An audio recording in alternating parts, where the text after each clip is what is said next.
This episode of Made in America is brought to you by America's Inventor Lady and Home Talk USA.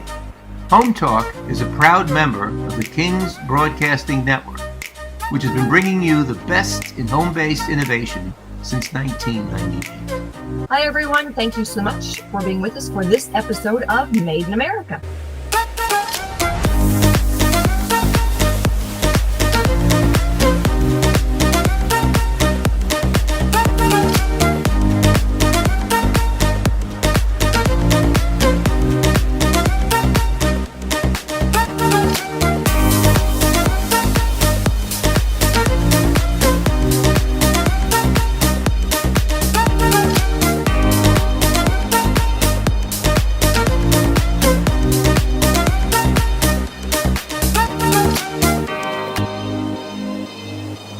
And thank you so much for being with us for this episode of Made in America, where we focus on all of the products and all of the stories of those wonderful Americans who manufacture right here in the good old USA.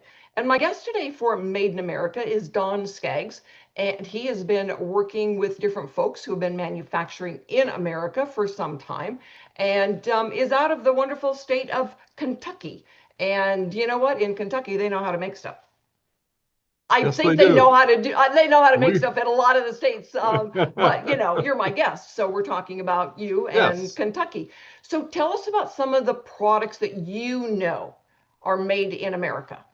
Well, actually, right here in our building, we've got one, and we have a lot of our folks that'll actually work out of our building, and one of those is Bennett Gatto, and he has a company that is went through some pivots and movements and changes, and he's rebranded recently, and his company is now called Kenovate. And he came up with, it was originally called Balance Breeze, which actually I love that as well.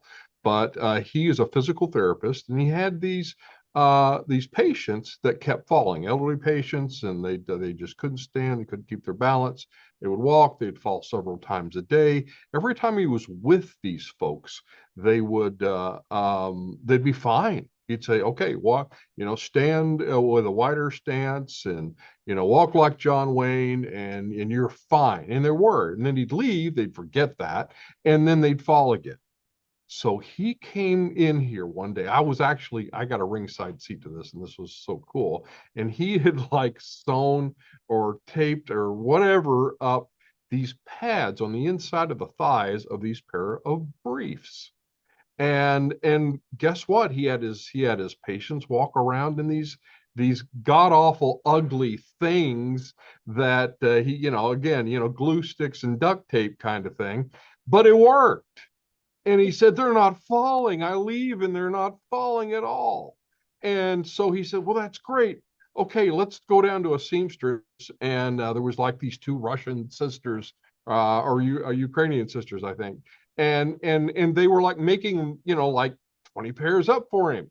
And that worked okay, but that had its limits. And he tested his market. He went to the Kentucky State Fair. He was selling them, and he said, I've got to have these made in mass. And we found this great company right here in Kentucky. It's called Stitch Kentucky, right here in Liberty, Kentucky. And they were doing all kinds of things. They were doing something for another inventor up near Cincinnati called the Bandy Belt. And they were just doing these great things, but she was hiding in plain sight. I mean, it's like you really had to find and look and dig and figure out, okay, hey, this person's here and they're doing stuff. Could he have sent this all off overseas? Yeah. Would it have been a nightmare logistically? You typically always is. Yes. You've got a language barrier, you're shipping it, thousands of miles. And guess what? When he had an issue or he had a problem he needed to work out, this place is an hour away from this building. And guess what? He could load up samples in the car and go back and say, hey, Stacy, this is almost right here. Let's just tweak this one thing. And now she's making it perfect.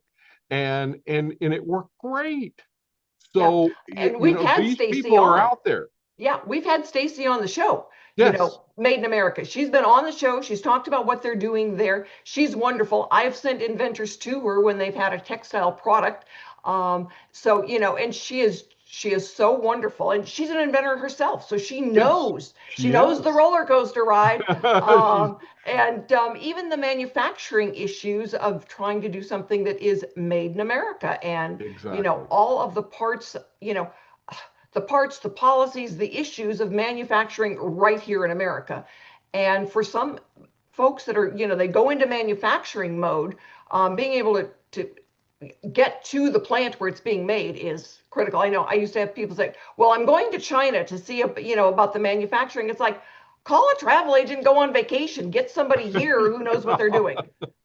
Yeah, I mean, yeah, why? There's so many resources right here in America that, and a lot of times people aren't really truly counting the cost because you've got the distance, and then there's all of these uncounted costs of time and expense and lost opportunity because it wasn't right, or they made a whole bunch, maybe the first article, well, the first one they make as a sample that they send back over to you. Oh, that looks great. And then they go do a big production run and they're horrific. Yeah. It's like we can't even use these. So I have we're, a gentleman in Colorado who had gone, he figured, well, my only option is to manufacture in China. The failure rate was so high that by yes. the time he took out the ones that had failed, and he couldn't ship them back, Yeah. they don't fix what's wrong. And so by the time he took out what was all of the bad parts, it cost him less to manufacture them here in America than it Hmm. did to go overseas. So he goes, I Absolutely. just brought all the manufacturing back, and he's been manufacturing his product in California for a decade now. Yeah, and those relationships that you build here, if it's in your home state, that's great. If it's just somewhere you can go to, somewhere you can talk to, they're here in America, and it really changes the relationship of being close, that closeness. And you're not having to ship it, thousands and thousands of miles. A lot of people don't, even big companies, they really don't calculate this. I talked to an industry expert about this one time, and he's like all fired. Let's bring manufacturing back here. And he was even going on and on about, he said, even these large companies don't realize all the hidden costs of doing things overseas. Sure, it looks on paper. I'm sure some accountant somewhere has counted the beans, and they say, "Oh yes, this makes financial sense," but they don't count the whole thing. They don't, and they don't factor in the time. When it Yes, takes, you've got these holidays and this holiday, and right, the new year that lasts for a stinking month. right. And so time is valuable. There is It one is. thing you cannot invent more of, and it's time. You Yeah, can invent more of it, almost anything in the universe except time. And yes, so, we've talked about the issue that time is not your friend in the inventing realm. And no, so those days or weeks that they are out is a big deal. yeah, And so when we look at it, say, all right, you factor in the time, you factor in the failure rate, now the shipping time again, hmm, and so by the time it gets here, there's a lot of things that go into it besides just that base unit cost. exactly, And exactly. so when the inventor, when somebody says, well, what is your, shipping cost? What is your manufactured cost? You know, there's a lot of things that go into that need to be added to that manufactured cost that a lot of inventors miss on the get-go, and then they realize Exactly. they're going in the hole. Yes, yeah, and they don't, and they realize it too late. Yeah. So when Where, it I mean, in making stuff here is just so much more scalable. I'm Yes. a big fan of scalability. Can you make one? Can you make 50? Can you make 100? Can you make 1,000? Can you make 10,000? So And if exactly. you have that ability to scale in a lot of small manufacturers, and I'm a big proponent of small manufacturers, I think they are the unsung heroes of this country, and they'll want to work with you.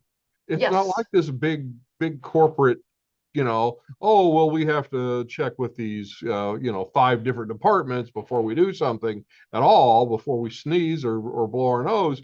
No, no, you've got somebody you're working with. They're small, they're scalable, they're nimble, just like you are, and they'll understand that a lot better. They do. They do. So stick with us, everybody. We're going to be right back and we're going to talk about an issue that is really critical to manufacturing in America and something that a lot of companies miss. So stay with us as we get ready to go and pay some bills, and we will be right back.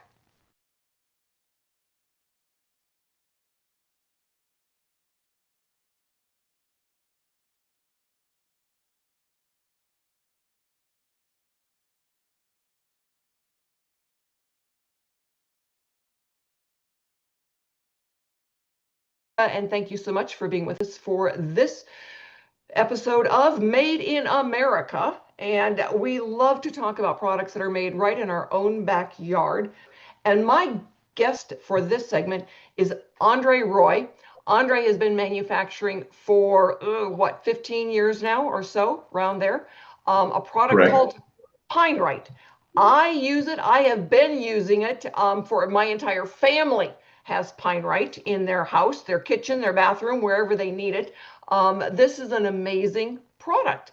And Andre's been working, he manufactures right there in Colorado. But Andre, tell everybody, what is PineRite? PineRite is a heavy-duty hand soap made from pine trees, and the pine trees that are used are from my forest. We really truly believe it's the best heavy-duty hand soap in the world. It's the only one that can say the more you use it, the better your skin gets. And Well, I truly don't believe there's a better product out there. I would agree with you, since I am a, very fond user and happy user, and my entire family has been using PineRite forever.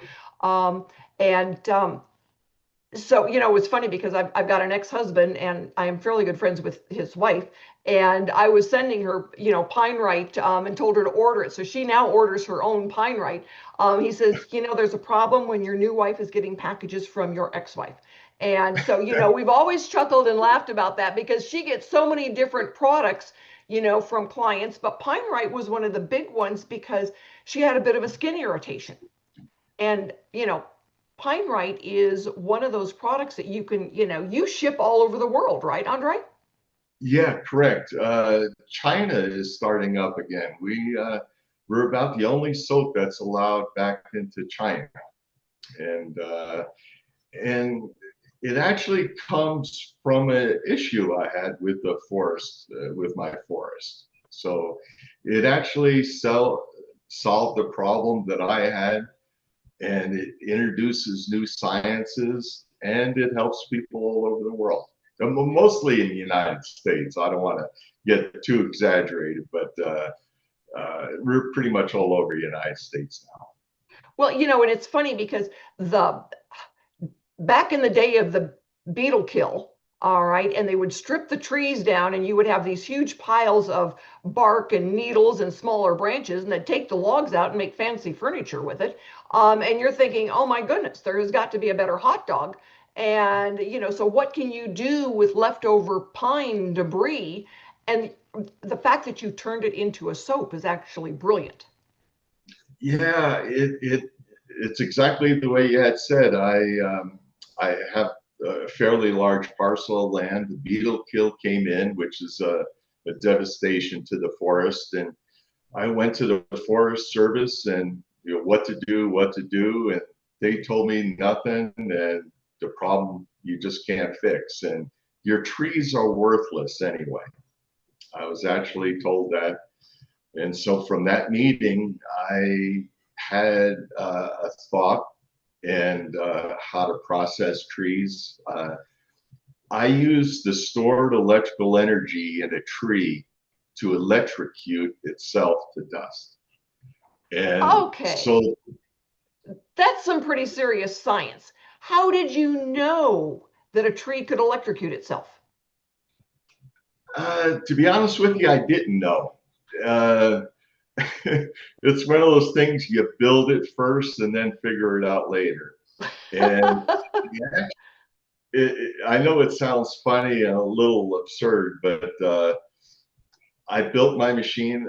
The thought took about 15 minutes, and build it took about half hour to 45 minutes. And I ran it the first time and been running it almost every day since. I didn't know how it worked, so we actually had to have CU, University of Colorado physicist, to explain to me how my machine worked. And like I said earlier, it opens up new sciences, and people just didn't know. And there's enough stored electrical energy in a tree to, like we've been saying, to turn itself into dust. Amazing. And then I had to figure out what to do with the dust. And our first iteration was fertilizer. It made a tremendous fertilizer, but people didn't believe it. And it's hard enough to believe my machine and then to think that it comes with a good product. So I thought of the hand soap because people would have an instant reaction to it. So with this pine powder, I mixed it with borax in the form, salt in the form of borax, pure soap, and pine tree. That's it. And been selling it ever since. Well, and your science, they told you it's like washing your skin with pure vitamins. Yeah, very much so. There's a lot of antioxidants, proanthonyl, cyaniidin. It's the same compounds found in blueberries, and it's just really good for your skin. And in the old days, the Native Americans, they realized that a long, long time ago. So when they had a wound, they mashed up some pine needles and put it on the skin, and it actually fixed the skin. Wow. Yeah, I have an issue with the FDA. I have to be careful what I say, but it's a great I understand. I shouldn't be saying that, it's like an exfoliant for your face, ladies, and it's the cheapest facial you're going to get. I didn't really say that, but, hey, keep it in your shower because you'll learn to appreciate it. So we're going to be back after we go and pay some bills, and we are going to be bringing in Sybil Bailey. Andre had brought up, an issue is like, the research and development, opening the new sciences, getting the new stuff out there. Well, there's a really interesting then connection between all of that brain work you do, Andre, and the R&D tax credit. And most American manufacturers don't know about it and don't know how to use it wisely.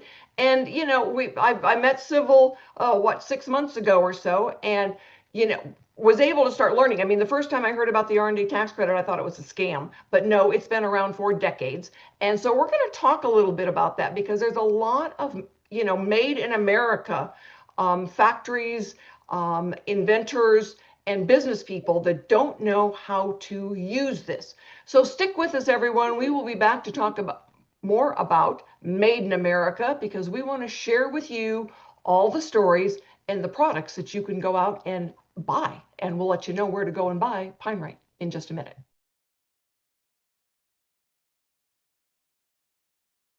Hello, everyone, and thank you so much for being with us for this segment of Made in America. And we want to let all of you know, all right, about these wonderful products that are made right in your own backyard. And a lot of them are available at the MadeInAmericaStore.com. It is a vacation destination, just in case you need to go shopping on vacation. Made in America store has got, feet on the ground in New York. But the PineRite has been sold there. Andre, you said you've been selling on the MadeInAmericaStore.com website for about 5 years. And what really impressed me about them is I had to prove that every element and even all of the packaging was made in the U.S. So when you sell to them, you actually have to prove that it's all made in America, which I find really neat. It is. It's a, wonderful how they double check everything. So it's not a They matter of certainly just, do. you can't just put it on the package. They double check. Yep, I think that's wonderful. So, and for a lot of folks, it's like, well, you go into different places and, you might read a label, but it doesn't mean that the retailer has double checked all of that.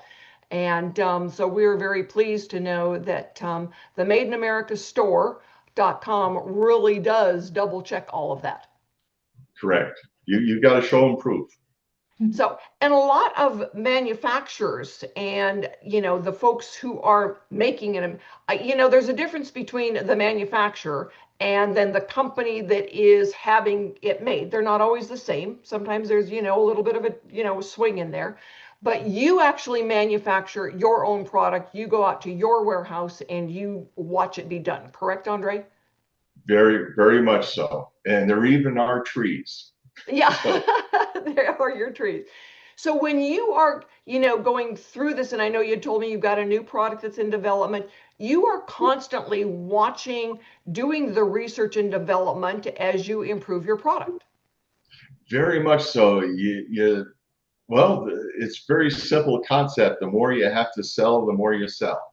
So we're always trying to find different things. We've more than experimented with lotion, with our pine oil. We actually turned trees into a pine oil, and that's been real successful. So growth in a company, you have to have new items. It teaches you, it teaches the customers, and it keeps you in better shape financially. So it's a win-win. I would like to introduce you to Sybil Bailey. She is our R&D tax credit specialist. And, as you're going through, your production and, you're making the next new product, understanding that, hey, that R&D tax credit out there is something that you as a manufacturer feet on the ground in America can use to your advantage. So, Sybil, thank you for being with us today. It's nice to have you. Yeah, nice to be here again. So, how can a manufacturer like Andre take advantage of the R&D tax credit?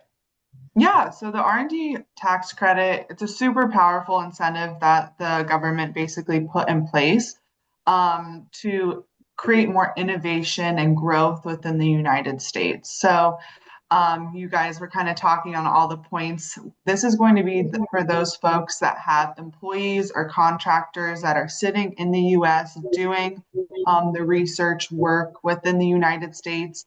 And in doing so, can receive a dollar for dollar reduction on your company's tax liability. So a nice little tax credit at the end of the day for keeping that innovation within the United States.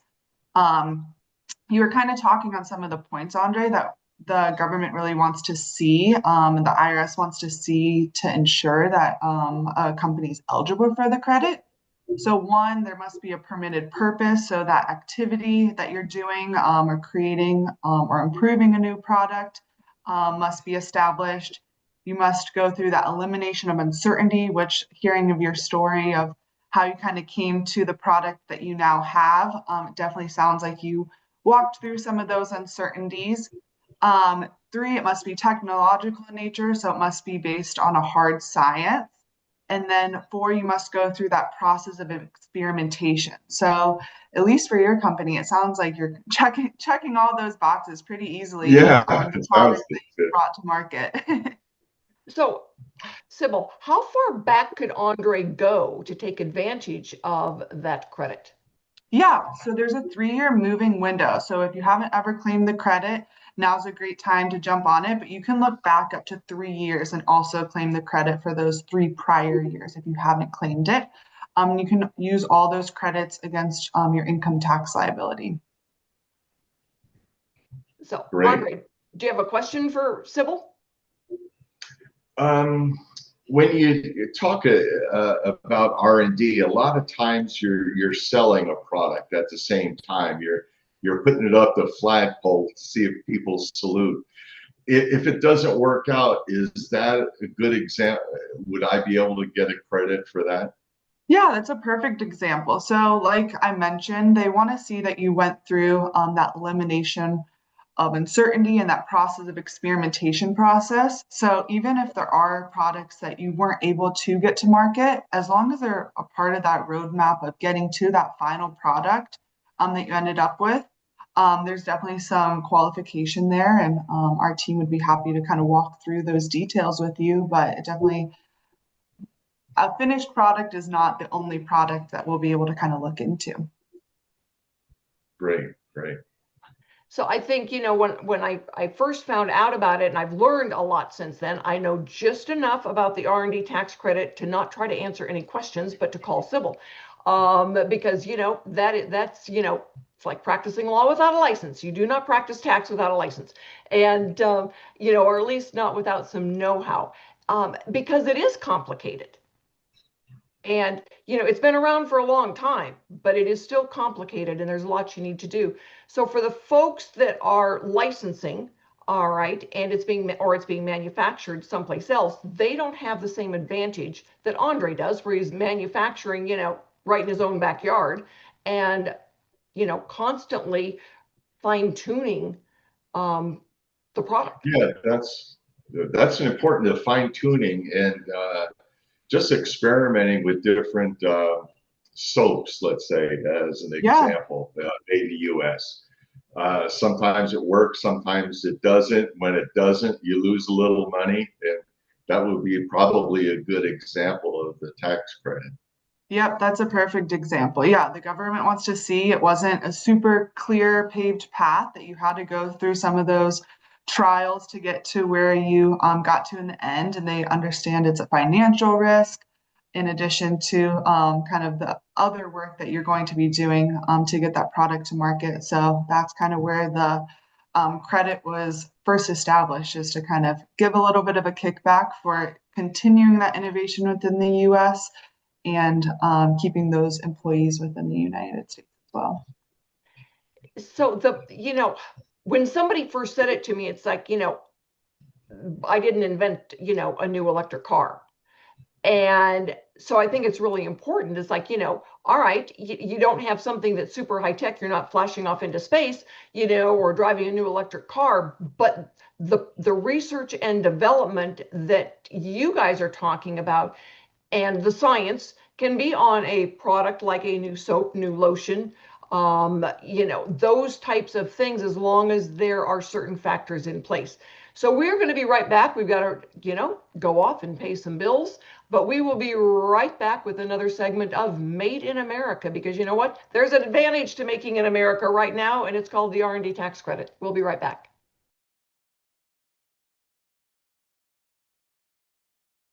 Thank you for being with us for this final segment of Made in America.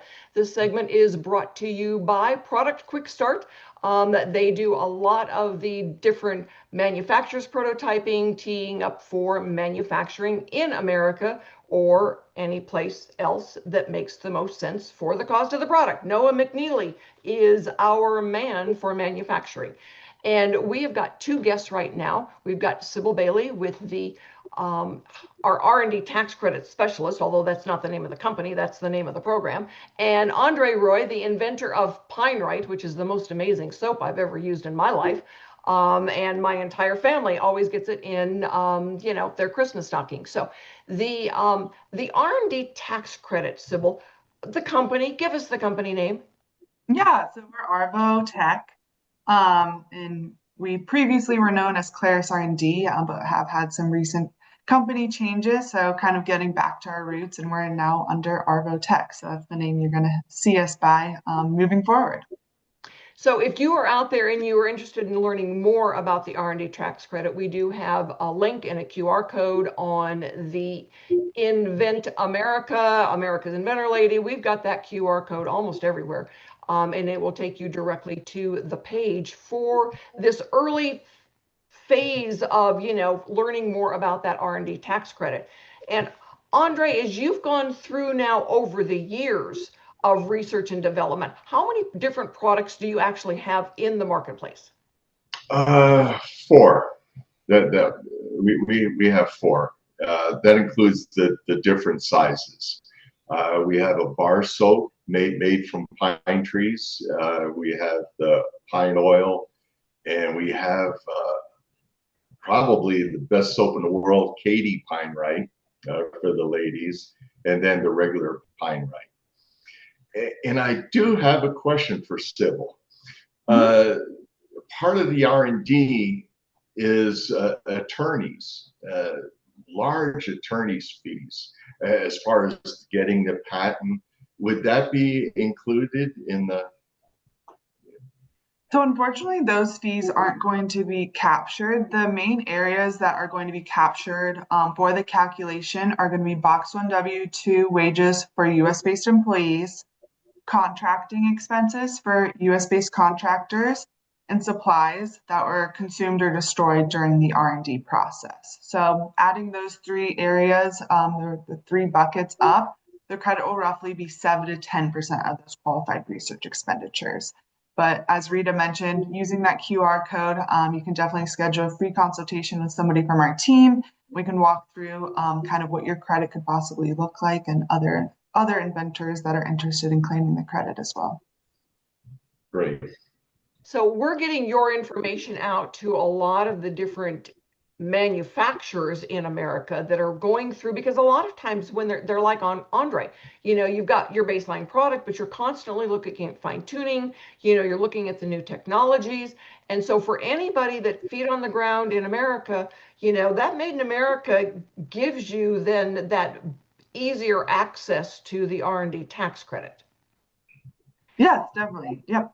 And I know that, one of my guys had asked, and this is a good question for you right now, what is the difference between taking a deduction and a tax credit? Yeah, so the tax credit is going to be used against your income tax liability. Another way that you can also use the credit is you can use it against a portion of your payroll taxes. The FICA portion. So this also allows those younger companies to also claim the credit. So as Rita mentioned earlier, this credit has been around since like the 1980s.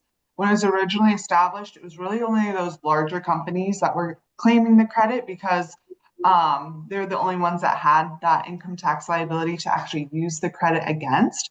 But yeah, with the PATH Act in 2015, this then allowed younger companies such as startups to also claim the credit and continue to claim the credit into kind of when they become a more established company as well. So I think that the greatest value is to those, they've gone, kind of deep into maybe the startup phase where they're actually producing the product. Yep. Because, you need either employees or contractors, people coming in and doing the work that you're taking it against, as opposed to what we would look at as being just a deduction. And I don't mean to minimize deductions. We use them all the time and we're grateful to have them. But there is a difference between what you can use the R&D tax credit on and what you would take as a deduction. A business deduction would be your patents. Yeah, so a business deduction would reduce the your taxable income, where the credit itself is going to be a dollar for dollar reduction on the taxes that you actually have due. So some folks would be using both, depending on which category they're in. Possibly, yep. And we have a full team of CPAs and R&D tax experts that can walk through those kind of details on a company by company basis. We're happy to talk to their CPAs. We really want to just make sure everybody's understands the credit that could possibly be claimed, and then also make sure they're using it properly. So I think one of the advantages, especially for you, Andre, is the fact that you can go back now for 3 years. And yeah, I got to give Sybil a call. Yeah, definitely. We could very much take advantage of that, and it's there for a good purpose. So it makes sense. Yeah, it's made for companies like yours, and we'd be happy to have that conversation. So that'll be excellent. And as I've gotten to know more about it, it definitely helps more for the folks that are getting their product out there and into the marketplace, as opposed to somebody saying, oh, gee, let's go manufacture this. and they're just getting started because they haven't done the research and development for, what, 12 years, Andre, that you've been doing it? Yeah, a little more than that. The invention itself, the first iteration was about 15 years. Then it gradually got turned over to the soap. So I think it's been, about 12 years since you went to that first show with us. So anyway, everybody, thank you so much for being with us today for this segment of this episode of Made in America. And we will be back in a couple of weeks with another Made in America. In the meantime, I know that the CPA guys will be on next week with, more information about the policies of manufacturing in America. So join us every week, guys. We're there.